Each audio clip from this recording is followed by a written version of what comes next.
Si Yungiza, ang unang henerasyong Grandmaster ng Nine Revolutions Invincible Fist School, ay naglayong gamitin ang Shenzhen School upang patunayan na mali ang mga salita ni Wong Chong.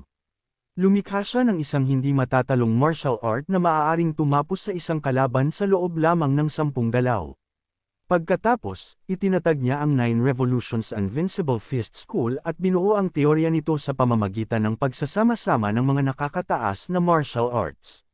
Matapos makumplito ang pundasyon ng teorya, naramdaman niya na wala na siyang gaanong oras para isagawa ang martial arts. Kaya, ipinasa niya ito sa kanyang disipulong si Sagang. Ang ikalawang henerasyong disipulo, si Master Sagang, ay isang dating monghe. Pinag-aralan niya ang teorya ng kanyang hinalinhan na si Hyang Iza sa loob ng 100 taon at nilikha ang Yakimiyangok sa pamamagitan ng paglalapat ng Sipmuki Inggong. Ngunit muli, si Master Sagong ay wala na ring gaanong oras para magpatuloy. Kaya ipinasa niya ito sa kanyang disipulong si Aishok at pumanaw na. Ang ikatlong henerasyong disipulo, si Master Isach, ay naabot ang rurok ng martial art na ito at binigyan ng kanyang sarili ng titulong Lightning Invincible Fist. Gayunpaman, na-realize niya na kailangan nito ng napakaraming oras ng pagsasanay para maperpekto at sinubukang paikliin ito. Ngunit may limitasyon ang lakas ng tao at pumanaw siya dahil sa pagkapagod. Ako ang ika-4 na henerasyong disipulo na nagmana ng martial art na ito mula sa aking mga hinalinhan. Noong naging 80 taong gulang na ako ay doon ko lamang ganap na naperpekto ang martial art na ito. Pagkatapos nyun, sino man ang aking makalaban, hindi ako kailanman lumampas sa 7 galaw. Kaya naman ang titulong ibinigay sa akin ay Chilo Mujoka, hindi matatalo sa loob ng 7 galaw. Walang sino man sa mundong ito ang makakatayo laban sa akin at natupad ko ang matagal ng hiling ng aking paaralan. Ang tanging pinagsisisihan ko ay nabigo akong mapaunlad pa ang mga teknik at nakagawa ng isang malaking pagkakamali. Isang araw, 2 master ang lumitaw at hinamon ako at kailangan kong gumamit ng higit sa 7 galaw. Masyado akong naging arrogant at hinarap silang dalawa ng sabay. Bagamat na-neutralize ko ang lakas ng aking kalaban sa loob lamang ng 7 galaw, malubha rin akong nasugatan ni Wagwaya at Bayem Chonjek. At sa huli, ang magkabilang panig ay nagtamo ng malubhang sugat. Ngunit pagkatapos noon ay isang mas malaking krisis ang tumama. Nang maubos na ang enerhiya naming tatlo, tinamaan kami ng isang nakamamatay na palm wind na nag-iwan sa amin na hindi man lang makagalaw. Nabuhay ako hanggang 120, kaya wala na akong pinagsisisihan sa mundong ito. Ikinalulungkot ko lamang na hindi ako nakahanap ng isang disipulo na mapapasahan ko ng aking martial arts. Sina Bai Chonjek at Wagwa ay pareho rin ng nararamdaman sa akin, kaya kaming tatlo ay madaling nakahanap ng pagkakaintindihan at naging malapit. Ngunit si Bayan Chonjek ay nalasan ng isang lason na palad at ang kanyang enerhiya ay humihina. Kami ni Wagwaya Masha ay ibinahagi ang aming internal energy sa kanya upang matulungan siyang tumagal pa ng kaunti at nag-usap kami tungkol sa martial arts. Habang lumilipas ang panahon, na-realize namin na wala na kaming gaanong oras. Kaya, nagpasya kaming magkaroon ng isang huling tunggalian. Nangako kaming mamatay ng sabay sa parehong araw at parehong oras. Ito ay upang makita kung alin sa aming tatlong martial arts ang pipiliin ng taong makakahanap sa lugar na ito upang matutunan. Ang isa na ang martial art ang unang mapili ay magiging unang master, ang susunod ay ang pangalawang master, at ang ikatlo ay ang ikatlong master. Ginagarantiya namin na sino man ang makaperpekto sa lahat ng aming tatlong martial arts ay hindi matatalo. Kung balak mo kaming kunin bilang iyong mga master, yumukod ka ng 9 na beses at tanggapin ang relic na ito. Pagkatapos magbasa hanggang dito, hindi mapigilan ni Cheon na humanga. Mukhang maganda ito. Gusto ko rin itong matutunan at maging hindi matatalo. Ngunit mula sa nabasa ko, kahit sa pinakamabilis, aabutin ito ng 50 hanggang 60 taon ng pagsasanay para maabot ang 9 na antas. Nasaan na ang kabataan ko pagkatapos matutunan ang lahat ng iyon? Kailangan ko lang matuto ng sapat para talunin ang hayop na Go na iyon. At ang aking mapapangasawa, si Bukong Yin, ay magiging isang kulubat na matandang babae na sa panahong iyon. Ibinalik niya ang sikretong manual sa lugar nito.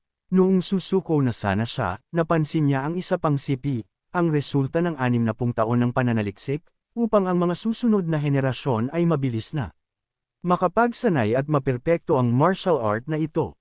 Ang pahayag na ito ay lubhang nagpagulat sa kanya. Mabilis siyang nagpatuloy sa pagtingin sa sipi sa ibaba. Siyempre, ang paraang ito ay maaari lamang gamitin ng isang beses. Hayaan ang tagapagmana na ituring ito bilang isang swerte. Yumukod ka sa akin ng 9 na beses, at ipapasa ko ang sikretong manual. Kumunat ang kanyang noo at nawala sa pag-iisip. Tunay ng swerte ito. Tiyak na hindi nila ako lalikoan. Kung ito ay isang tunay na panlilinlang, maaari na lang akong tumigil sa pagiging disipulo sa kaisipang iyon. Agad siyang yumukod sa estatwang bato at isinagawa ang seremonya upang maging disipulo. Pagkatapos ay lumapit siya at binuksan ang kahoy na kahon na nakalagay dito. Sa loob ay may 2 pang sikretong manual. Sa sandaling abutin niya ang mga manual para ilabas ang mga ito, biglang gumalaw ang estatwang bato at hinawakan ang kanyang kamay. Ang isa pang kamay ay nagpaikot din ng chi at itinaas ito. Labis siyang nagulat nang ang kamay ng estatwa ay ipinatong sa kanyang ulo. Nagpumiglas siya, ngunit walang paraan para makatakas. Sakto namang ibinuko ng estatwa ang bibig nito na tila pinapakalma siya. Huwag kang mabahala, aking disipulo. Ito ang proseso ng paghahanda sa tagapagmana upang matutunan ang martial arts. Ngayon ay ipapasa ko ang martial arts na sinanay ko sa loob ng 100 taon upang makapagsanay ka sa loob lamang ng 100 araw. Ang mga teknik ay direktang ipapasa sa iyong isipan at ang internal energy ay papasok sa iyong katawan sa pamamagitan ng inner core. Sa loob ng 100 araw ay magiging unang master ako. Sa pamamagitan nito ay natupad na ang aking hiling.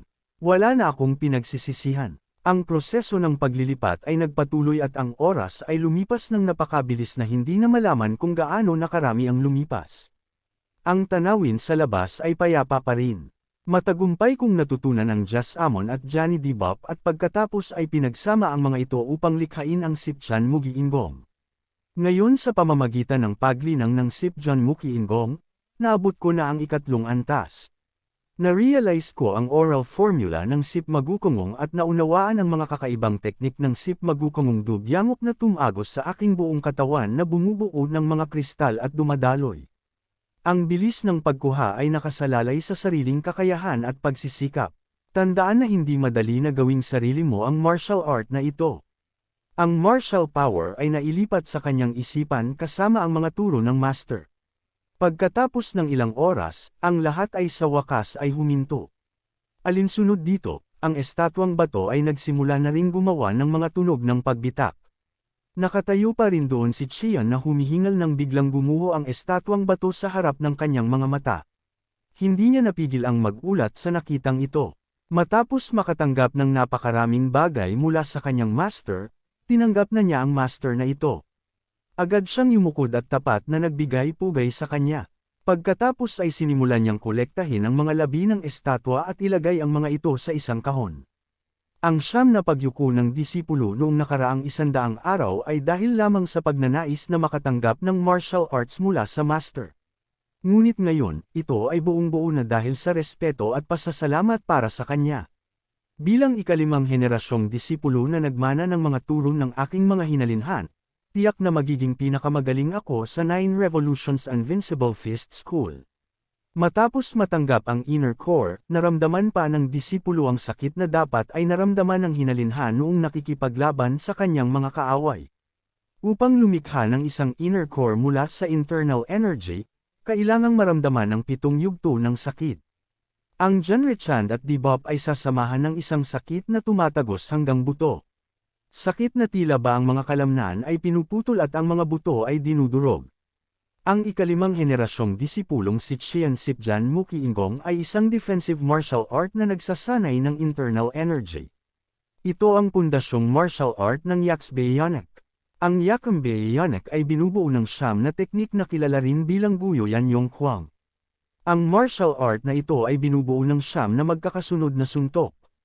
Bawat teknik ay natatangi at ang aplikasyon nito ay magkakaiba rin. Ang Yakambyonek ay nahahati sa Yanwan Yukungi at Sampak Hinhong. Iyon ang dahilan kung bakit ang martial art na ito ay may palayaw na yaksam. Pagkatapos lamang makumplito ang pagsasanay ng Yanwan Yukungi at Yakumbaya maaaring magamit ang Samgel Pak Ianhong. Sa Yanan Yuki Anji, dapat mong tapusin ang unang teknik para magamit ang ikalawa. Ganoon din sa ika-4, ika-5, at ika-6 na teknik. Sa madaling salita, hindi mo maaaring gamitin muna ang ikatlo o ika-6 na teknik. Kung hindi mo gagamitin ang unang teknik, hindi mo magagamit ang ikatlo. Kapag naabot mo na ang ika-8 yugto, maaari mong gamitin ang mga teknik mula sa ika-7 teknik pataas ng paisa-isa. Kasabay ng Yan Yukon Jinji, kapag naabot mo na ang ika-9 na yugto, maaari mong gamitin ang lahat ng teknik sa anumang pagkakasunod-sunod. At mula sa yugtong ito ay ang dako na ng teorya. Ang mga teknik na ito ay may kaugnayan sa kapangyarihan. Sa kaso ng pag-awit ng Yan Yukong, kung ang kapangyarihan ng unang teknik ay isa, ang ikalawa ay magiging 2 at iba pa. Ang kapangyarihan ay unti-unting humihina habang nagpapatuloy ka. Ngunit kung mapeperpekto mo hanggang sa ika-7 teknik ng Sanjel Pakhinhong, ang kapangyarihan ay tumataas ng ilang beses kumpara sa ika-6 na teknik. Katulad nito, ang kapangyarihan ng ika-8 teknik ay tumataas ng ilang beses pa kaysa sa ika-7. Iyon mismo ang dahilan kung bakit ang kapangyarihan ng ika-9 na teknik ay hindi mapapantayan ang lakas. Isa pang bagay, ang lahat ng mga teknik na ito ay walang espesyal, kundi mga malalakas na suntok lamang. Ngunit maaari lamang silang magamit pagkatapos itaas ang Sipjam Magukongong sa isang partikular na antas. Una, ang Sipjagukongong ay dapat umabot sa ika-5 yugto para magamit ang ika-6 na yugto ng Yan Yukong Shinjinji. Kung ang Sipjam Mukiingong ay umabot sa ika-8 yugto, maaari mong gamitin ang ika-9 na yugto ng Sanjel Pachino. Sa kasong iyon, ang 9 Revolutions Invincible Fist School ay mayroon ding kahinaan. Matapos gamitin ng mahusay ang lahat ng mga teknik, ang lakas ng martial power ay nauubos, nag-iiwan lamang ng kaunting internal energy. Sa madaling salita, kung nagamit mo na hanggang sa ika-9 na teknik at hindi mo pa natatalo ang lahat ng iyong mga kaaway, ikaw ang mamamatay sa halip. Kung maabot mo ang ika-7 antas ng Sipjan Magukongong, maaari mong malayang gamitin ang ika-6 na antas ng Yan Wan Yukungi at iba pang mga teknik sa anumang pagkakasunod-sunod. Matapos magbasa hanggang dito, hindi napigilan ni Qian na mawala sa kanyang pag-iisip. Kaya para magamit ng mahusay ang Yan Wan Yukong singing, kailangan kong magsanay sa Sipchan Magok. Ang Janong Sipulsa ay isang kombinasyon ng mga teknik ng palad, sining ng pakikipagbuno, at mga atake sa pressure point. Ang sinumang makaperpekto sa Jayan Sopulsa ay maaaring hawakan ang mundo sa kanyang mga kamay. Matapos basahin ang komentaryo ni Wong Chong, muli siyang humanga. Kabuuang 18 stances at 162 forms ng Janong Sipulsa. Kilala rin ito sa mga pangalang Jianshu o Hangma Jim Gang Singan. Hindi ko alam na magkakaroon ng ganoong kaalagang lihim na manual sa kahon sa harap ng aking master. Ang Hangma Jim Gang Singwan ay isang teknik ng kamao na binuo mula sa Terebio Singan. Espesyal itong nilikha upang suplementuhan ang yaks, yonek. Sa makatuwid, ang sinumang disipulo ng 9 Revolutions Invincible Fist School ay dapat itong maperpekto. Ito ang huling hiling ni Master Sagang. Matapos magbasa hanggang dito, nagkibit-balikat siya. Kaya ang lahat ng pagkakaiba ng Daoist Wong Chongjing Shenzhen School ay nakatala rito. At ito ang 9 Revolutions Invincible Fist School ng ikalawang henerasyong master na si Sagong. Tunay na kamangha-mangha. Matatalo ko ang hayop na gang na iyon gamit ang mga teknik na ito. Ang paggamit ng mga kamao ay mas nakakasya kaysa sa paggamit ng daliri o mga teknik ng palad ng J-Ryengo. Ngunit kung tatamaan ko siya ng yakam yonek, hindi ba tatalsak ang kanyang ulo sa halip na ilong lang? Kailangan kong bugbugin ang hayop na gang na iyon hanggang sa kalahating kamatayan bago ako magpakasal. Una, kailangan kong mag-ensayo ng mabuti.